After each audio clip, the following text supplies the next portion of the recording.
folks, welcome back.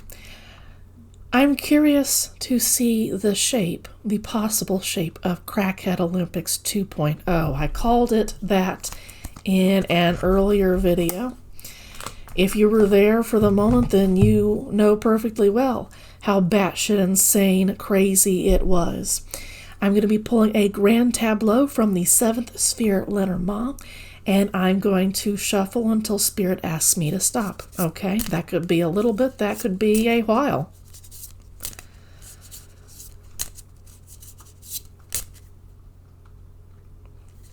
Okay, so I'm going to lay out the cards. It might take a few minutes. I'm laying out all 36. That's what a grand tableau is.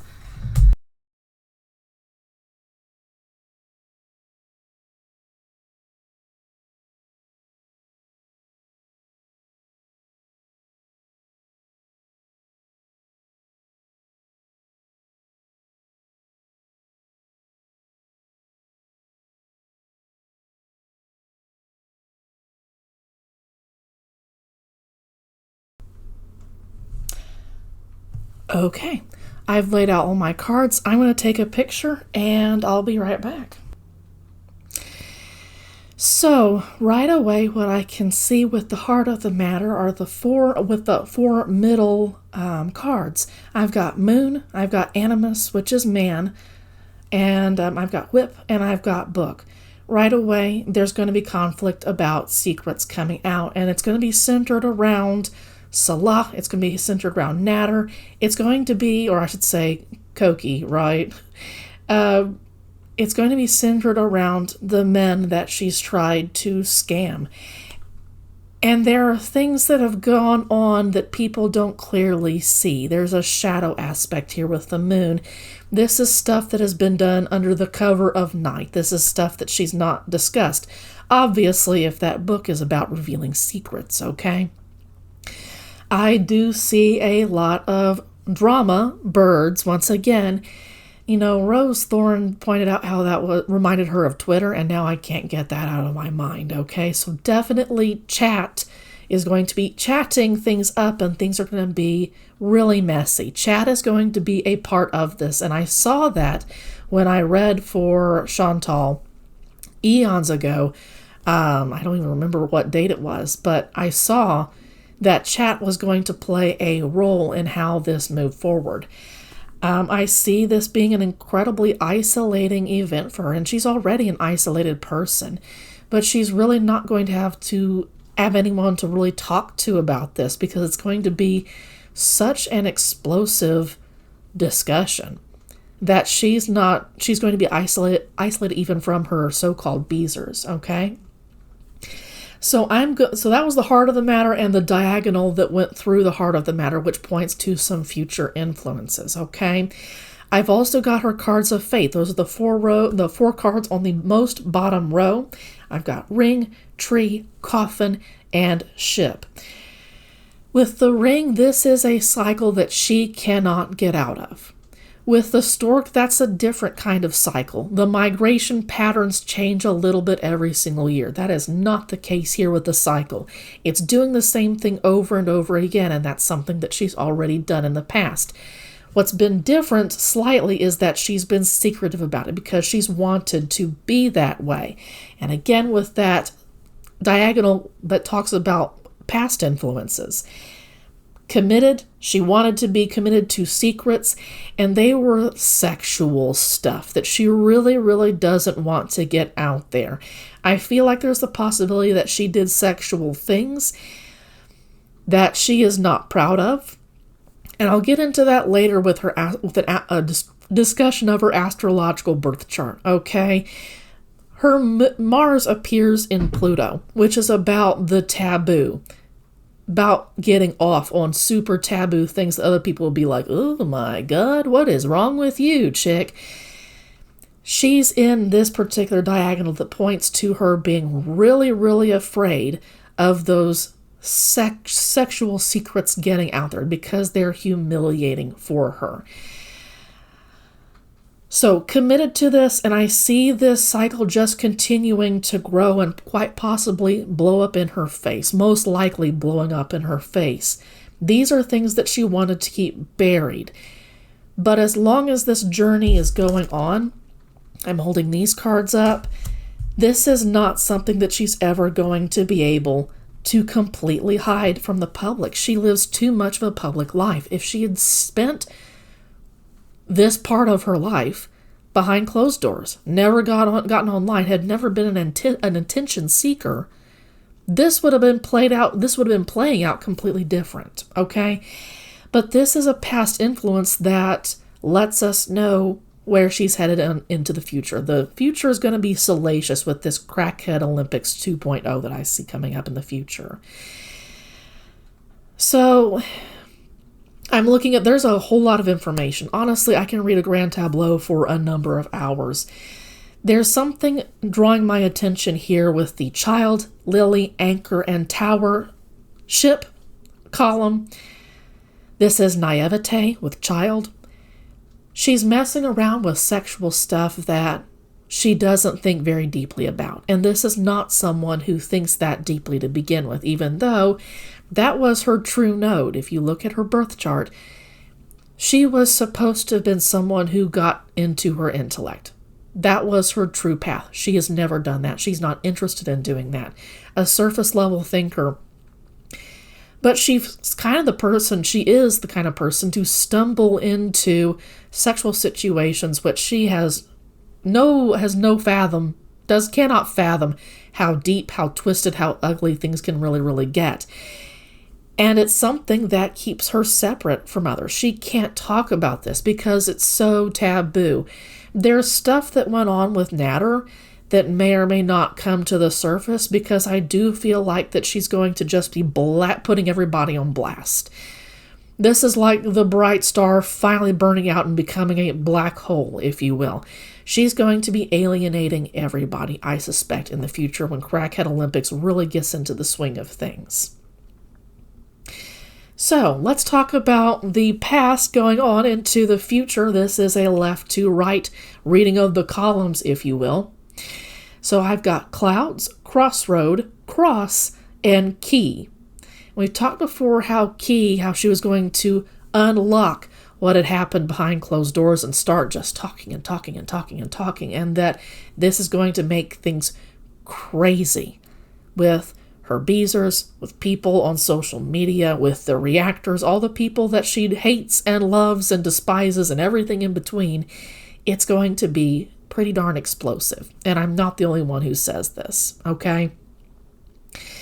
Clouds is about not seeing clearly. She doesn't see her choices in Crossroads. She doesn't see her choices clearly at all. And it's, excuse me, it's this burden that she can't figure out why it's there.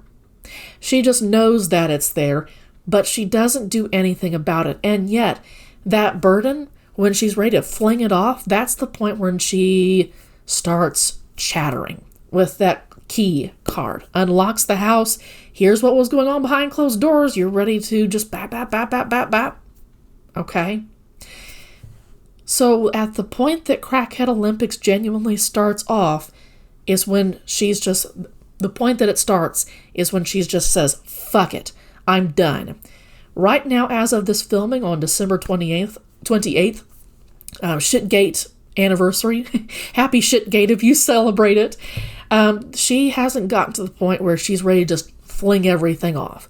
She's still very hiding. She's very much in hiding. She doesn't want to air too much out. She gets really, really spooked when people get too close to her reality, like finding out her IP address and where she was, where she looked at those emails, for instance, where she got phished. We're not there yet. You'll know when she just kind of explodes on camera. You know Foodie Beauty, okay? If you're a fan of her,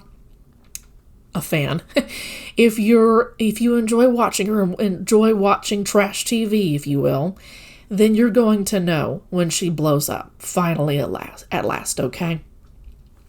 Something that drew my attention is the very top row, not the column, but the top row, clouds, bouquet, and birds. She does not see her chat clearly at all. And it helps create this incredibly messy drama. She doesn't see it because those are the people that she considers to be her friends. She doesn't see them clearly because she doesn't want to.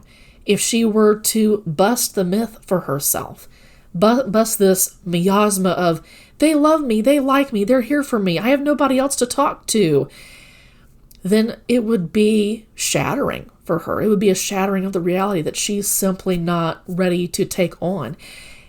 She finds being in the public very difficult with that mountain, with those gardens, with the garden, with the birds.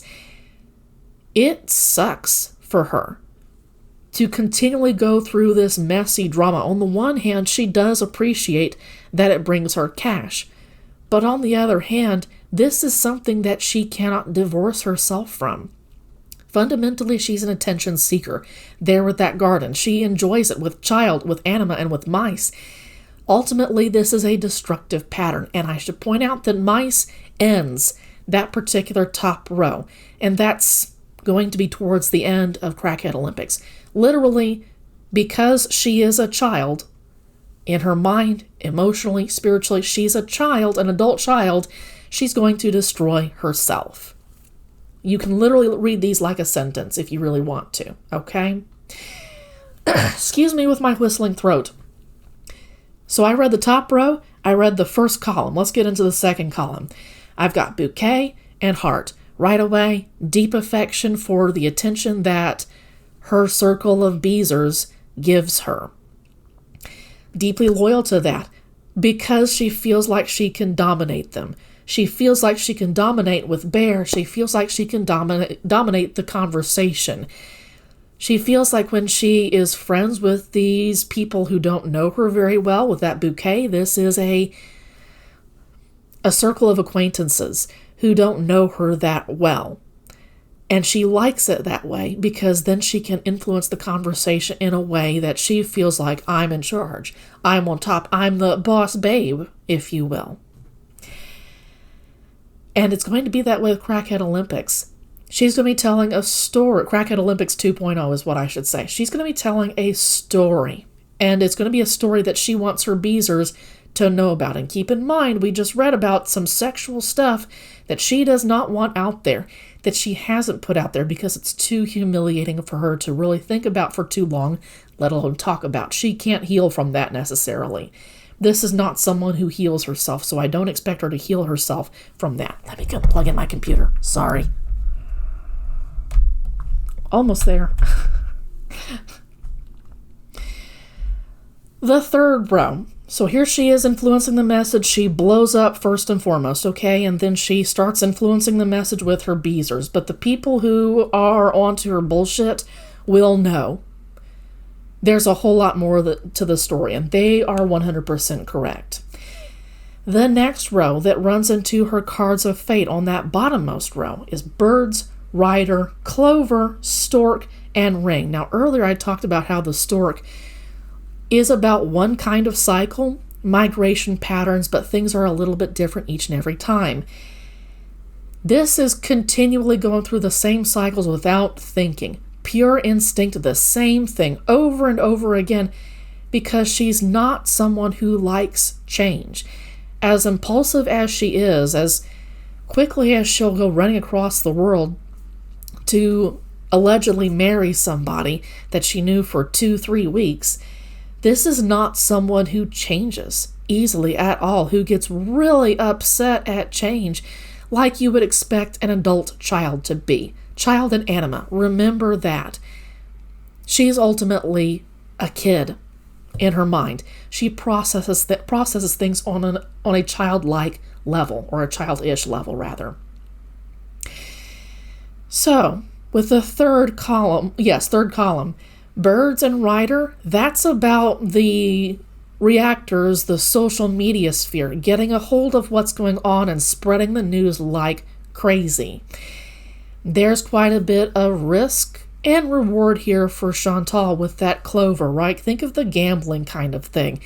She took a huge gamble when she chose to put her life online. And like Keemstar said during that LolCow Live, when you get on YouTube and start putting yourself out there, you're on a stage.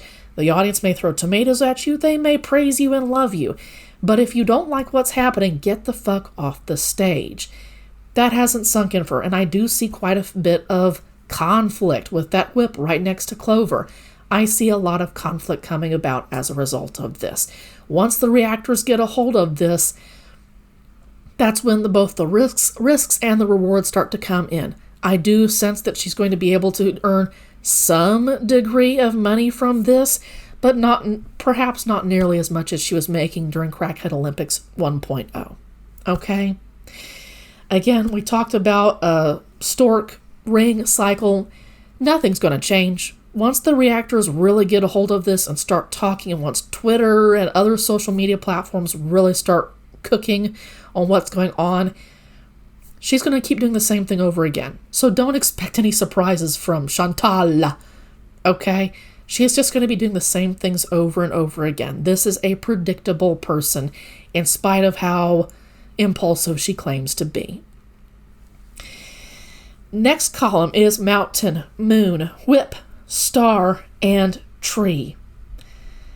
She kind of wants this conflict to grow, and this is what I'm talking about with this risk and reward, but she's also going to say, no, not like that, because she can't control how people respond.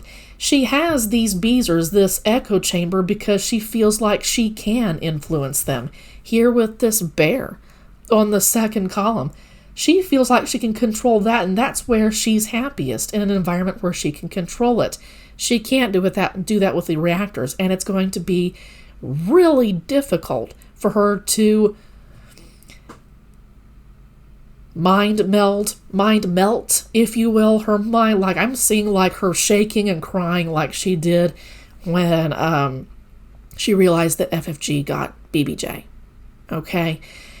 This is going to be, I'm seeing her like wiping away tears, hands are shaking, that kind of thing, voices shaking. You're insane, is what I sense her shouting. It's not going to be very clear on the surface how difficult things are for her, because she's still relatively good at hiding stuff. Not everything, but people can sense that underneath the surface that there's something going on, and this isn't going to be any different. The reactors, the people who know her pretty well, are going to be able to say something difficult is going on.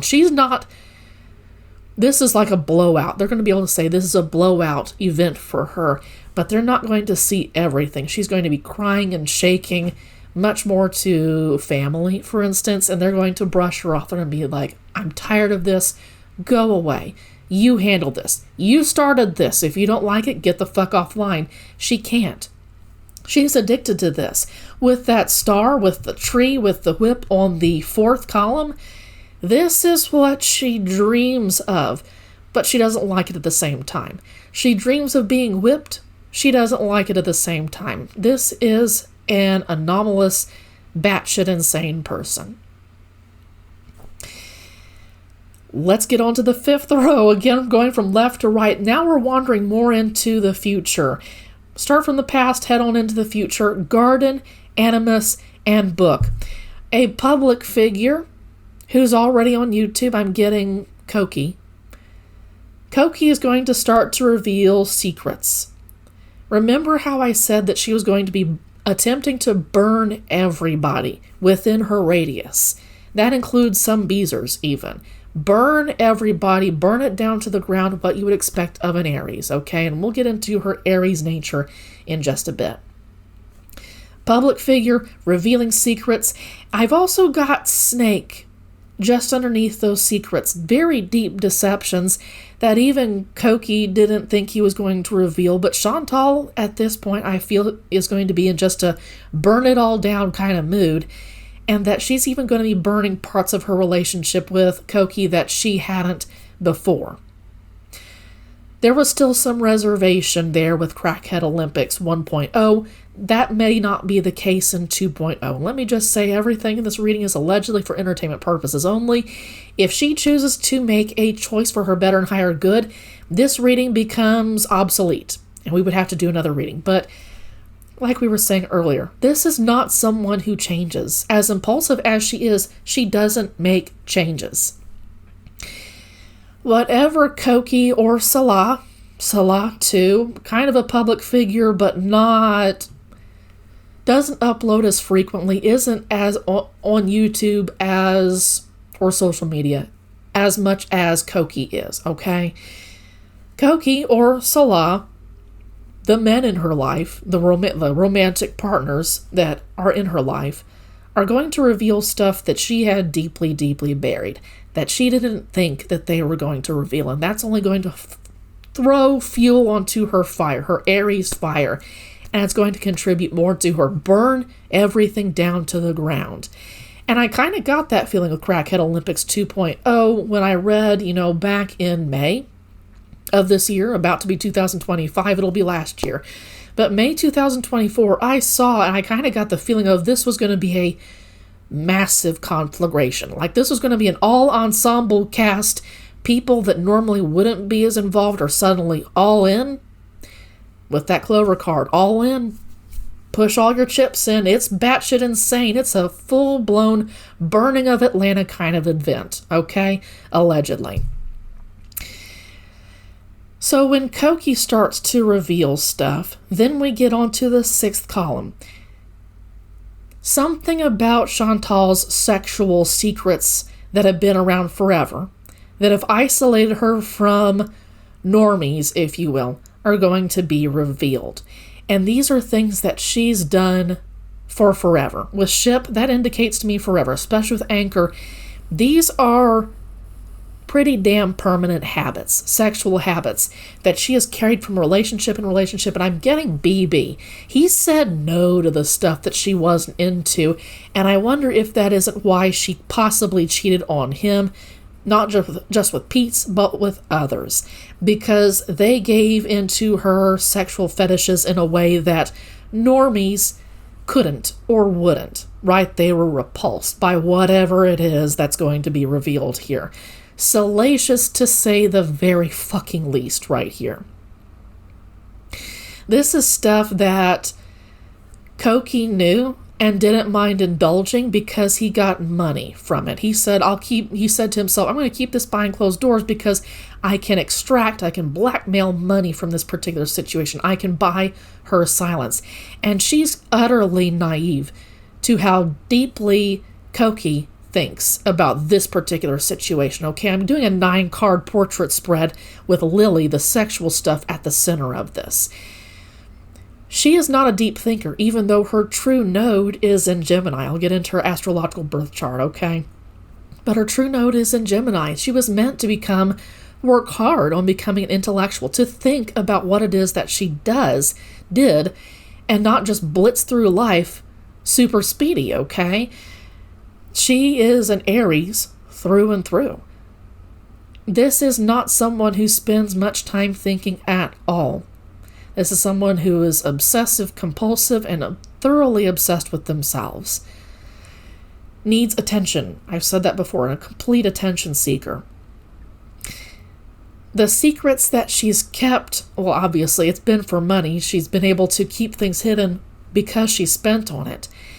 But these are incredibly valuable secrets. Fish isn't just about money. I'm looking at the 6th and the 7th columns, okay?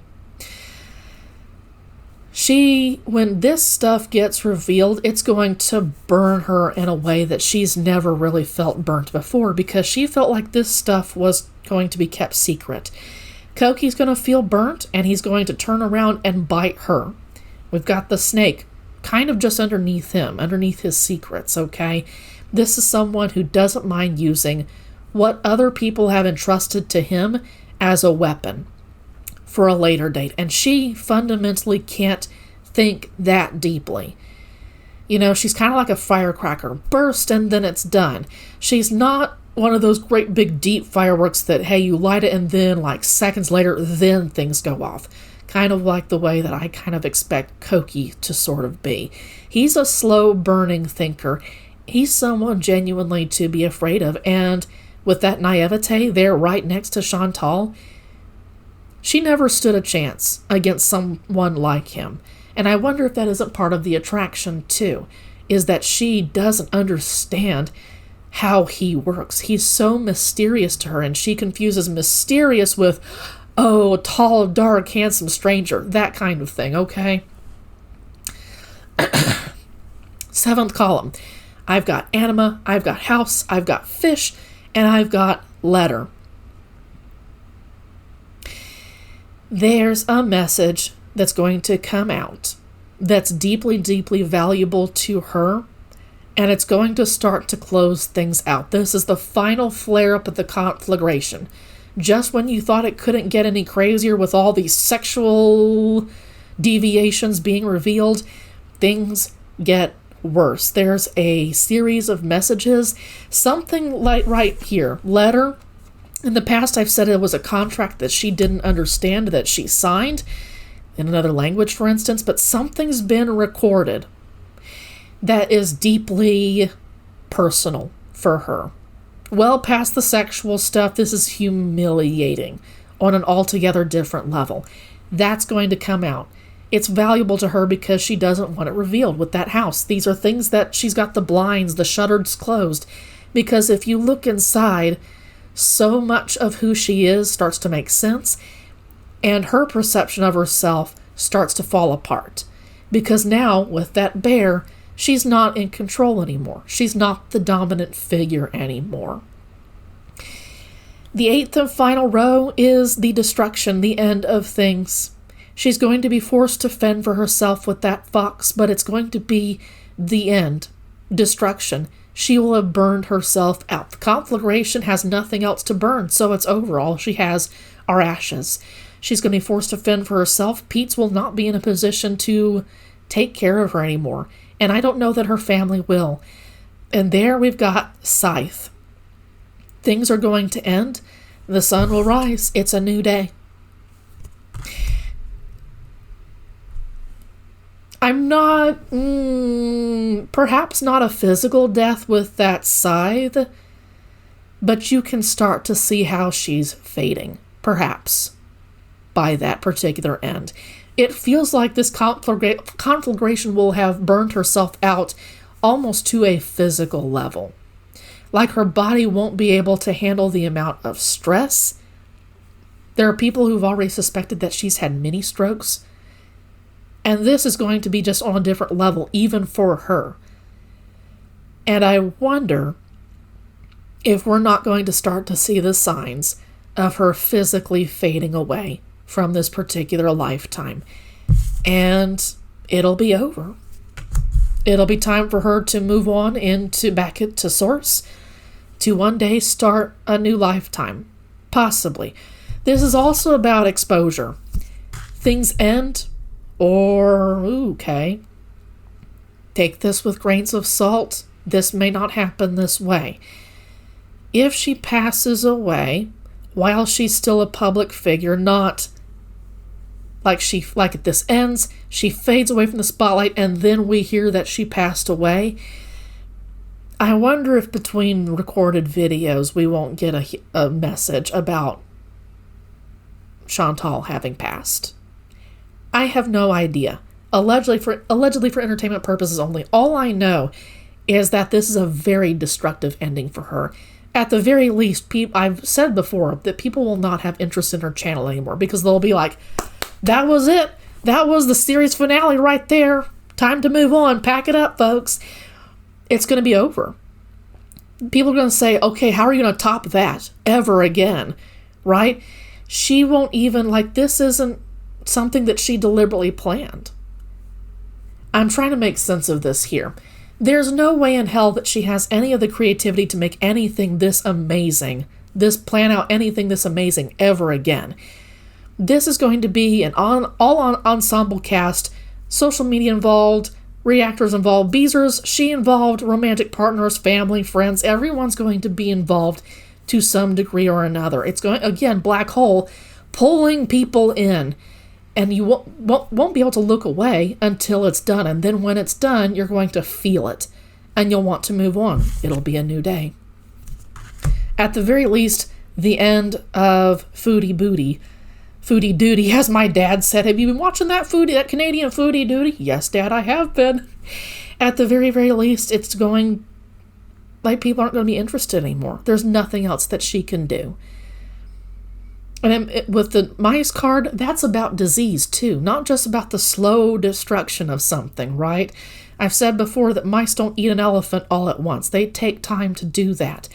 But I see disease catching her at the end. This is not something that she's going to be able to avoid, assist by herself. And I see her being forced to take care of herself in the end. And I wonder if she just doesn't collapse all by herself at one point. And family finds her, they take her to the hospital, and that's when she passes on to the next life. Extremely graphic stuff I feel like we've got coming up, okay?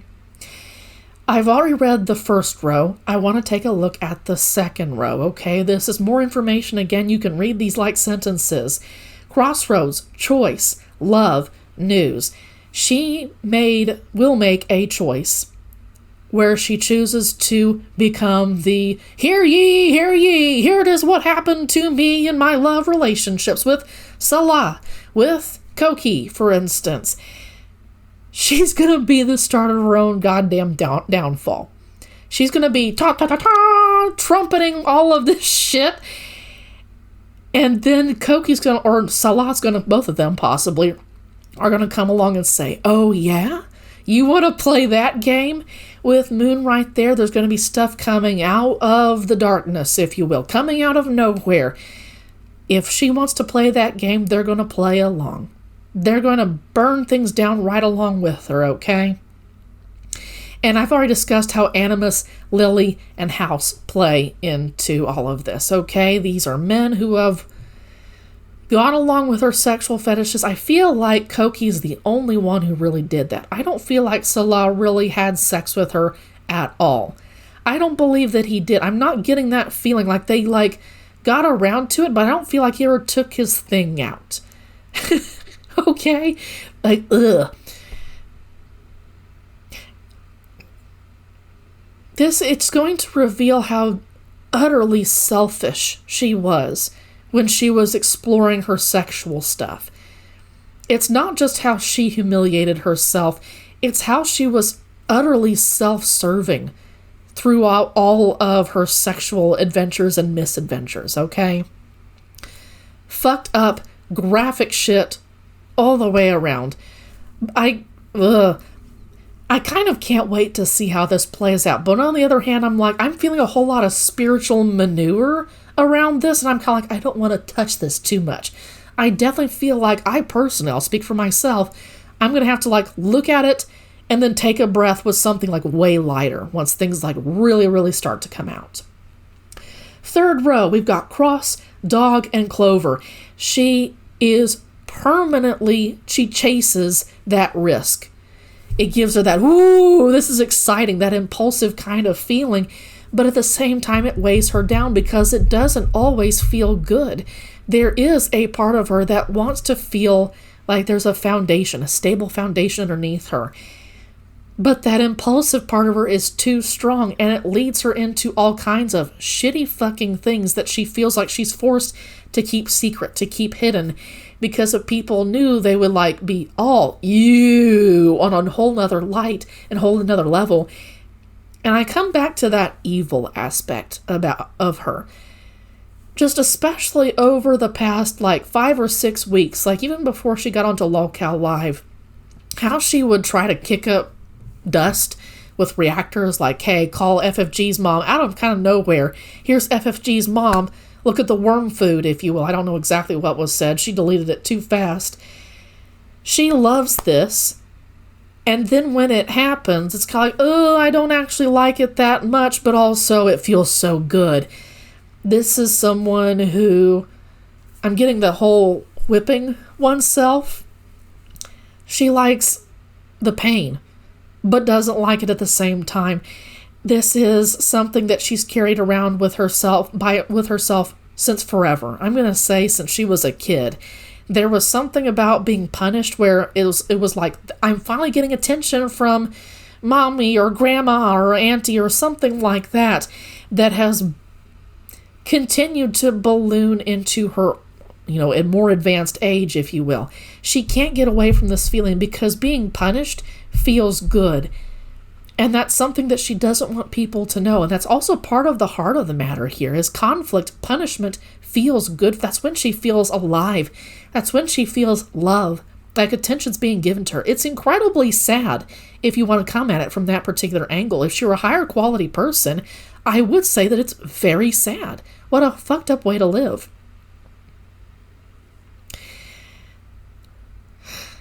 So, with these things that she doesn't want out there, that she refuses to learn about herself, learn about why does conflict, why does punishment, why does hurt make me feel good?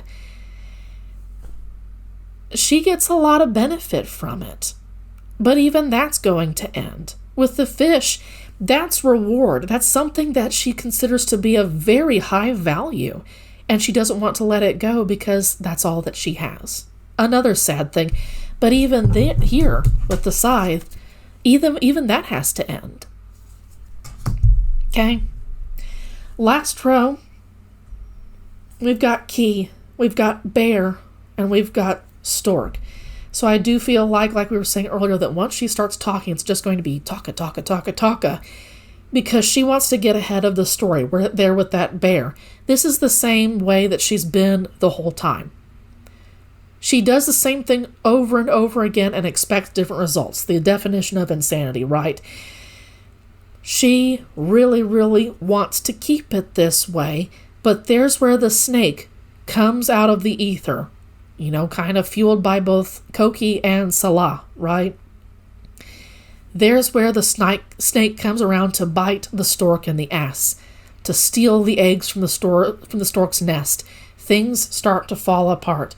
This is what she wants people to believe of her, but the narrative slips out of her fingers and she can't get away from it. She does kind of want the drama. And here's the other thing. I feel like she kind of wants the stuff to be exposed. Kind of in that way that like some criminals go back to the crime scene because there's a small part of them that wants people to find out, right? She's no different. And I'm not calling anybody a criminal that a court of law hasn't already called a criminal, okay? But there is that aspect of her. It's not intelligent. It's wanting to be caught because being caught feels good. That punishment, that conflict, once again, feeling good. These lies are going to box her into a corner where not even her beezers will want to touch her. She'll, of course, still have her few absolutely die-hard, ride or die kinds of loyalists, but she's going to watch her beezer audience dwindle, and a lot of those people are going to hop over to reactors that she's been maligning now for, in some cases, years, because those beezers are finally going to see the real her, the real Chantal. And they're going to say, I am backing away from this because you're too batshit insane even for me, okay? This is going to be trash TV on fire. Like nothing the Kardashians could ever do will compare to what's going on right here, okay? This is my trash TV. This is our trash TV. Absolutely wild.